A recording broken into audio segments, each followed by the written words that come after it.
Hello friends, आज की video में मैं आपके लिए लाई हूँ कुछ हेल्दी फिर से। तो कई बार ऐसा होता है कि मीठा खाने का मन करता है और फिर हम सोचते हैं कि मीठा क्या खाएं, तो क्यों ना कुछ मीठा भी खाएं और हेल्दी भी खाएं। तो इस बार रेसिपी में मैं आपके लिए लाई हूँ ओट्स कुकीज़। बहुत ही इसमें कुछ सीक्रेट टिप्स भी हैं और कुछ सीक्रेट इंग्रेडिएंट्स भी हैं। तो ये देखिए, ओट्स कुकीज़ भी मैंने कितनी ज़्यादा मोटी ये नहीं बनाई है और उतनी ही क्रिस्पी भी है ये, और थोड़ी सी च्यूई भी। इसमें मैंने बताया अब इसको क्या ऐड करके इसको चेंज कर सकते हैं। ये देखिए, ये मैंने चॉकलेट के साथ बनाया है। खाने में ये बहुत ही टेस्टी है और उतनी ही हेल्दी भी। आप बच्चों को भी दे सकते हैं और बड़ों को भी। तो चलिए देखते हैं इसे कैसे बनाना है। तो कोई भी कुकीज़ बनाने से पहले सबसे पहला काम जो हम करते हैं वो है ये कि घी और चीनी या फिर बटर और चीनी हम एक साथ उसको फेंटते हैं। तो आपने अगर ध्यान दिया हो तो लगभग जो कुकीज़ बनती है, कोई भी कुकीज़, उसमें घी या फिर बटर जो है वो और चीनी दोनों की क्वांटिटी सेम जाती है। तो सबसे पहले यहाँ हम एक लेंगे बाउल, और मैं यहाँ पे ग्राम में मेजर करके लेने वाली हूँ सारी चीज़ें। और यहाँ पे मैं घी का यूज़ कर रही हूँ, फिलहाल मैं अमूल घी यूज़ कर रही हूँ। आप चाहे तो बटर यूज़ कर सकते हैं या फिर आप घर का घी भी यूज़ कर सकते हैं। तो मैं यहाँ पे 100 ग्राम मेजर करके घी ले रही हूँ। और ऐसा कुछ नहीं कि ये आपको मेल्टेड ही चाहिए, घी का जो गाढ़ा वाला जमा वाला पार्ट होता है वो भी चलेगा। और सेम इसी क्वांटिटी को आप 100 ग्राम बटर से भी रिप्लेस कर सकते हैं। तो यहाँ पे 100 ग्राम लिया है मैंने घी, और इसी में डालूंगी मैं 100 ग्राम ब्राउन शुगर। ये उत्तम शुगर नेचुरल ब्राउन है।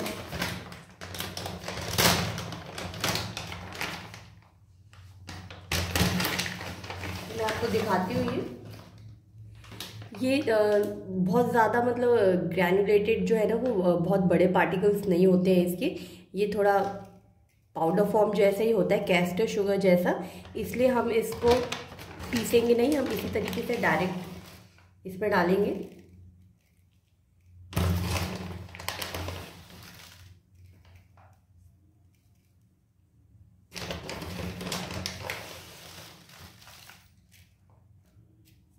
तो यहाँ पे 100 ग्राम हो गई हमारी ब्राउन शुगर। तो मैं यहाँ पे इसको इलेक्ट्रिक बीटर की हेल्प से फेंटने वाली हूँ। आप चाहे तो हैंड विस्क का यूज़ भी कर सकते हैं, और चाहे तो वो भी ना हो तो आप स्पून भी यूज़ कर सकते हैं। थोड़ा सा टाइम लेगा पर वो भी वर्क करेगा।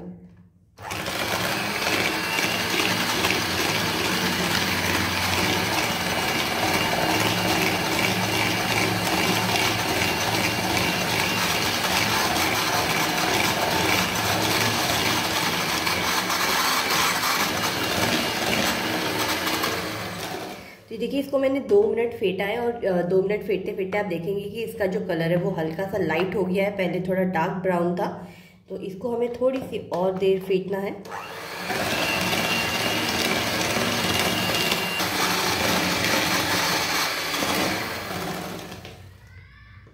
तो यहाँ मुझे 5 मिनट हो गए इसको फेंटते हुए। तो अब इसको 5 मिनट फेंटने के बाद इसमें मैं एक और सीक्रेट इंग्रेडिएंट डालने वाली हूँ। अच्छा, मैं ये थोड़ा हेल्दी फॉर्म में बना रही हूँ, इसलिए मैंने ब्राउन शुगर ऐड किया है। आप चाहे तो वाइट शुगर भी यूज़ कर सकते हैं, बिल्कुल आपकी चॉइस पे है। ऐसा नहीं है कि आपको ब्राउन शुगर से ही ये रेसिपी बनानी है। इसमें यहाँ मैंने डाला है 2 टेबलस्पून हनी। इससे जो हमारे कुकीज़ है, ओट्स कुकीज़, उसका फ्लेवर बहुत अच्छा हो जाएगा।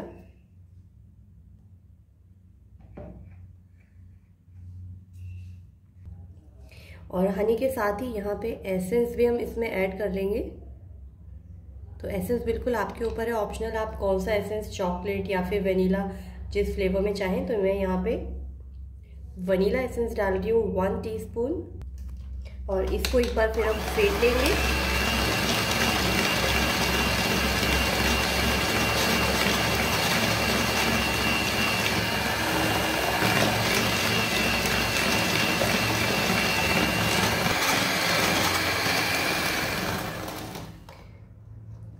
अब बारी है यहाँ पे, अब हम ऐड करेंगे हमारे ड्राई इंग्रेडिएंट्स। इसमें ऐड करेंगे 1 कप मैदा, आप चाहें तो यहाँ पे हाफ मैदा हाफ गेहूं का आटा यूज़ कर सकते हैं। तो ऐसा बिल्कुल नहीं है कि ओट्स कुकीज़ बन रही है तो उसमें मैदा बिल्कुल डलेगा नहीं। ओट्स से ना बाइंडिंग उतनी अच्छी होती नहीं है, तो इसलिए उसकी बाइंडिंग के लिए हमें कुछ ना कुछ डालना होता है। तो वो आप चाहे मैदा डालें या फिर गेहूं का आटा। यहाँ पे मैंने लिया है ओट्स का पाउडर। तो मैंने 1.5 कप ओट्स को इस कप से 1.5 कप मेजर कर लिया। उसके बाद उसको मैंने थोड़ा सा पाउडर फॉर्म में बारीक पीस लिया। 1 टीस्पून डालेंगे बेकिंग पाउडर। तो यहाँ पे 1 टीस्पून मेरा एसेंस डालते टाइम गीला हो गया है, तो यहाँ पे हाफ टी स्पून 2 बार डालेंगे। अब यहाँ पे आप कोई भी ड्राई फ्रूट्स ऐड कर सकते हैं, पर मैं यहाँ पे चॉकलेट ऐड कर रही हूँ। तो चॉकलेट को इस तरीके से चाकू से ही छोटे छोटे पीसेस में कर लें, या फिर आप इसको ग्रेट करके भी ऐड कर सकते हैं।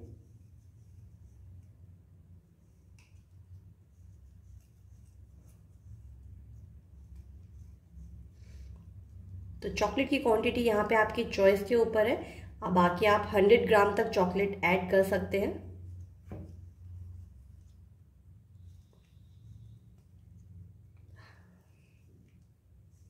100 या फिर 125 ग्राम तक।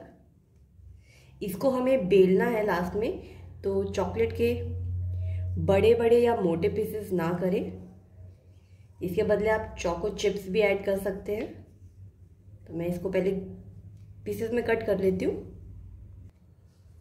अब इसको हमें अच्छे से थोड़ा सा बाइंडिंग में कर लेना है।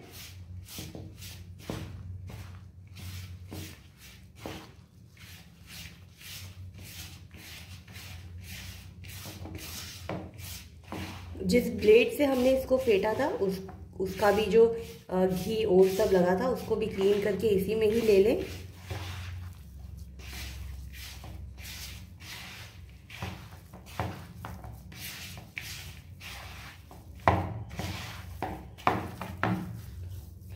तो है ना बहुत ही इजी रेसिपी। तो ये देखिए, इसको इस तरीके से हमने डो में कर लिया है। ना ये बहुत ज़्यादा गीला है और ना ही बहुत ज़्यादा हार्ड। तो इसको आप 2 तरीके से बना सकते हैं, बेल के भी बना सकते हैं या फिर इस तरीके से इसका थोड़ा सा पार्ट उठाएं, इस तरीके से फ्लैट करके भी बना सकते हैं।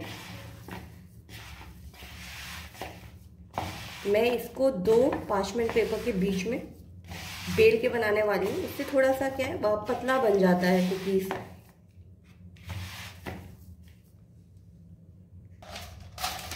तो यहाँ पे मैंने एक ही लंबा पार्चमेंट पेपर ले लिया है, उसी को मैं हाफ फोल्ड कर दूंगी काटने के बजाय। थोड़ा सा डो हम उठाएंगे और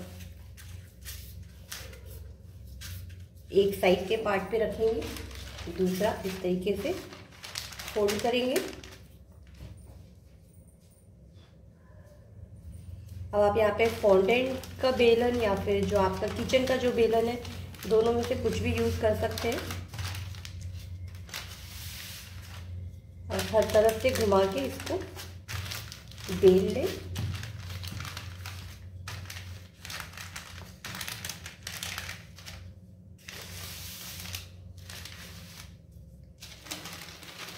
ये देखिए, अभी इसकी थिकनेस ज़्यादा है तो इसको हमें थोड़ा सा और पतला करना है।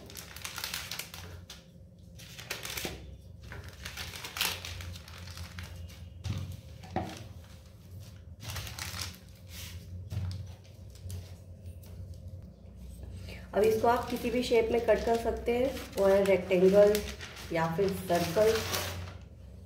तो ये देखिए, ये चॉकलेट का ये वाला जो पार्ट है थोड़ा सा बड़ा रह गया, तो ये बेलने में निकल गया है। तो इसीलिए चॉकलेट के हमेशा छोटे छोटे पीसेस करें। मैं यहाँ पे स्क्वायर मोल्ड कटर जो है वो यूज़ कर रही हूँ, इससे वेस्ट कम निकलता है,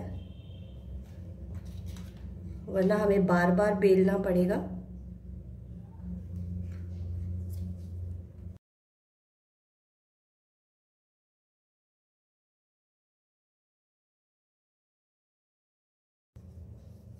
इसके साइड पार्ट्स जो हमने नहीं कट किए उसको हम हटा लेंगे और आपकी ओवन की ट्रे में जितने भी पीसेस आएंगे उस हिसाब से आप अपने मोल्ड में उसमें ट्रे में डाल लें। ट्रे को या तो आप घी से ग्रीस कर लें या फिर पार्चमेंट पेपर यूज़ करें, दोनों ही तरीके से कर सकते हैं। पार्चमेंट पेपर से बस ये होता है कि ट्रे जल्दी ख़राब नहीं होते, और अगर घी लगाने से कई बार कुकीज़ ज़्यादा बेक हो जाती है या नीचे स्टिक हो जाती है, फिर वहाँ पे क्लीन करते टाइम थोड़ा स्क्रैच आ जाता है। बाकी ऐसा कंपलसरी नहीं है कि आपको बेकिंग पेपर ही यूज़ करना है।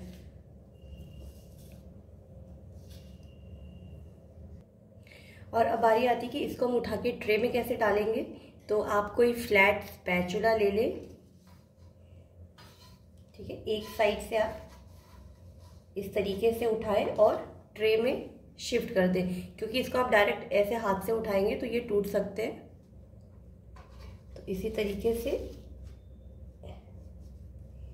एक एक मैं यह बिस्किट उठाऊंगी, उसको ट्रे में डाल दूंगी।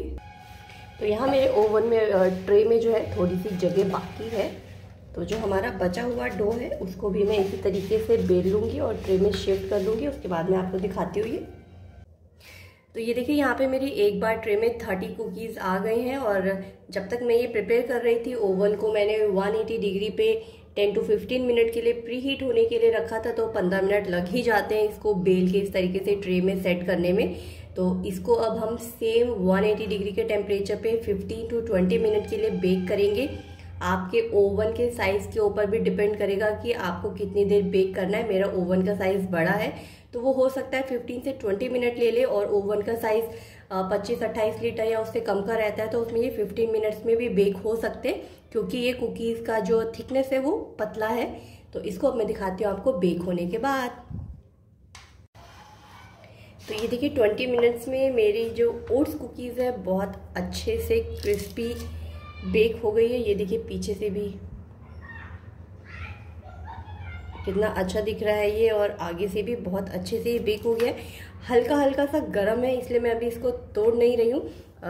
इसको थोड़ी देर फैन के नीचे 5 मिनट रखेंगे तो फिर ये क्रिस्पी हो जाएगा। तो इसी तरीके से हम दूसरा बैच भी जो हमारा बचा हुआ है उसको भी सेक लेंगे। बीच में से चॉकलेट के जो चंक्स आएंगे वो भी खाने में बहुत अच्छा लगेगा। आप इसके बदले अगर ड्राई फ्रूट्स ऐड करेंगे वो भी खाने में बहुत अच्छे लगेंगे। तो अगर आपको मेरी रेसिपी पसंद आई हो तो इसको एक बार ज़रूर ट्राई करें। हेल्दी भी है और टेस्टी भी है, और मेरे चैनल को सब्सक्राइब करना ना भूलें। Thank you for watching.